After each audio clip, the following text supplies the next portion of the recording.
एक महिला पोलीस अंमलदार, शहरात कायदा आणि सुव्यवस्था राखण्यासाठी दिवस रात्र लढणारी, पण एक दिवस ती स्वतःच्या घरात मृतावस्थेत सापडते।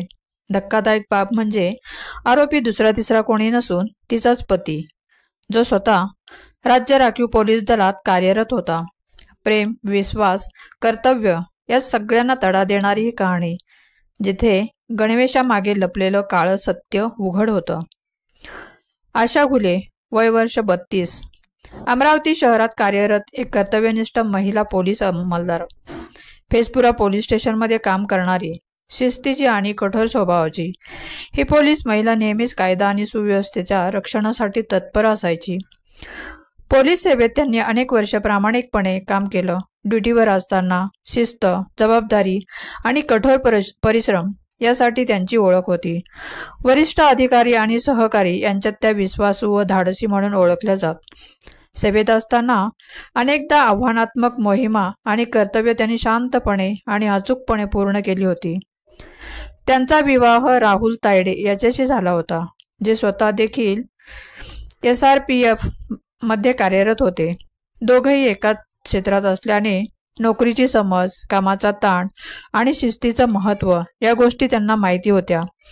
मित्रमंडळींमध्ये त्या मनमोकळ्या, मदतीला तत्पर आणि हसतमुख म्हणून ओळखल्या जात। शेजारी आणि नातेवाईकांमध्ये त्यांचं वागणं मनमिळावू आणि नम्रतेचं होतं। त्या प्रामाणिक आणि कर्तव्यदक्ष पोलीस अधिकारी म्हणून प्रसिद्ध होत्या। महिलांशी संबंधित प्रकरणांमध्ये त्या सहानुभूतीने आणि संवेदनशीलपणे त्यांच्याशी वागत। त्यांच्या स्वभावात शिस्त आणि सौम्यता यांचा समतोल होता, त्यामुळेच लोक त्यांना सहज आपलं मानत आणि त्यांच्यासोबत संवाद साधताना त्यांना मोकळं वाटत असे। राहुल तावडे हा अमरावती जिल्ह्यातील रहिवासी असून राज्य राखीव पोलीस दलात कार्यरत होते।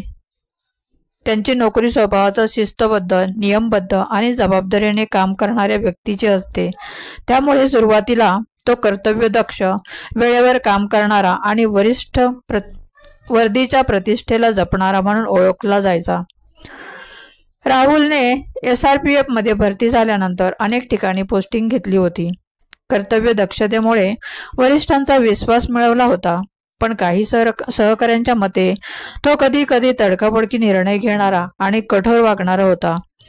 गावात आणि नातेवाईकांमध्ये त्याची प्रतिमा सुरुवातीला जबाबदार, कुटुंबवत्सल माणूस अशी होती, मात्र त्यांच्या स्वभावात लहान लहान गोष्टींवरून चिडचिड, तणावग्रस्त होणे आणि संयमीपणा वाढू लागला होता। खास करून वैयक्तिक नात्यामध्ये तो थोडा आक्रमक होऊ लागला होता। लग्नाच्या पहिल्या काही वर्षात त्यांचं आणि आशा घुले यांचं नातं सुरळीत चाललं होतं, मात्र कालांतराने त्यांच्या नात्यात किरकोळ वाद वाढू लागले। हे वाद फक्त दैनंदिन गोष्टींवर मर्यादित न राहता आर्थिक व्यवहार आणि एकमेकांविषयी निर्माण झालेल्या संशयापर्यंत पोहोचले। राहुलच्या आयुष्यात दुसऱ्या एका महिलेचं आगमन झालं होतं। 4-5 वर्षापासून सुरू असलेले हे प्रेमसंबंध आशाला सहन होत नव्हते।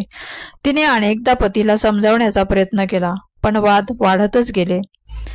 शेवटी तिने थेट पोलीस ठाण्यात पतीविरुद्ध तक्रार दाखल केली। हीच तक्रार नंतर तिच्या मृत्यूचं बीज ठरली। राहुल तायडेने आशाला कायमचं हटवायचं ठरवलं। 1 महिनाभर आधीपासून त्याने कट रचायला सुरुवात केली। 2 मित्रांना बोलावून त्यांच्याकडून पत्नीची हत्या करवून घेण्याचा निर्णय झाला। सगळं नीट आखून योग्य दिवस येण्याची वाट पाहिली गेली। शुक्रवारी सायंकाळी 6 वाजण्याच्या सुमारास आशा घरी एकटीच होती। राहुलच्या मित्रांनी घरात प्रवेश केला। शांतपणे कुठलाही आवाज न करता त्यांनी आशाचा गळा आवळला।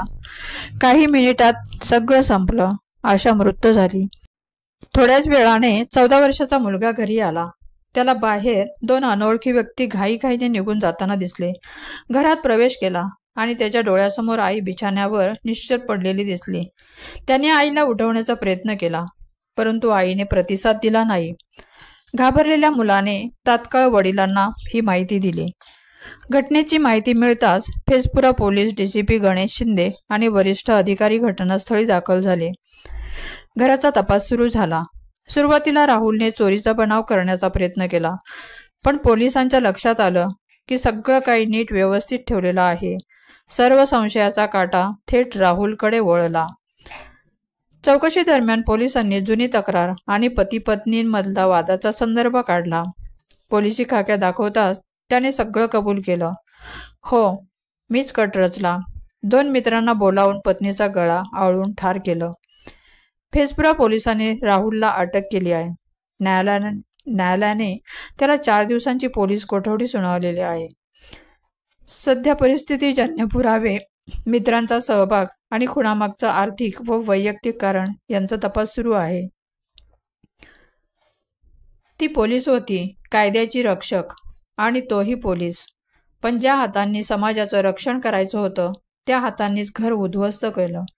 ही घटना फक्त अमरावतीतलाच नाही तर संपूर्ण राज्याला हादरवून गेली. या घटनेबद्दल तुम्हाला काय वाटतं? तुमच्या प्रतिक्रिया खाली कमेंटमध्ये द्यायला विसरू नका. व्हिडिओ आवडल्यास लाईक करा. चॅनलवर नवीन असाल तर सबस्क्राईब करायला विसरू नका. धन्यवाद.